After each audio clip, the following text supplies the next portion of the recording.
So my name is Ayushi Saraf. I am from Gurgaon, Haryana. I'm currently a second year student at IMT Ghaziabad and I am pursuing MBA in marketing. So I initially took the GMAT examination as it widens my pool of choices. It's a highly dynamic examination and gives me an opportunity to apply not only in colleges in India but also overseas. GMAT scores are available for up to 5 years, so that's definitely a win-win.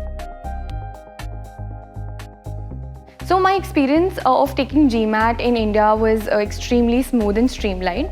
All the instructions of how to take the examination, how to go about it were very articulately put on the website. So there were also mock tests available on the website which helped setting the structure on the D-Day. I did reach out to my colleagues and my seniors who had already taken GMAT in India.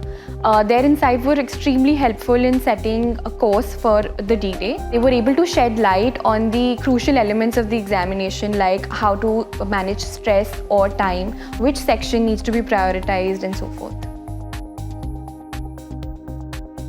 Unlike other management examinations in India, the questions change according to the answering capability of the candidate.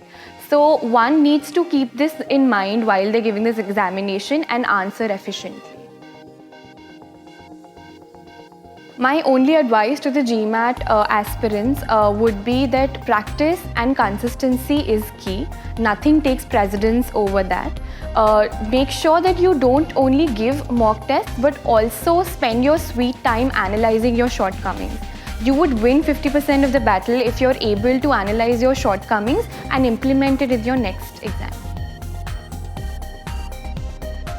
GMAT definitely prepares you for the rigor and intensity that you're going to be experiencing in a B school. From sleepless nights to a never-ending stack of assignments, the verbal and tactical knowledge that you're going to receive while preparing GMAT is going to put you one step ahead of the existing cohort.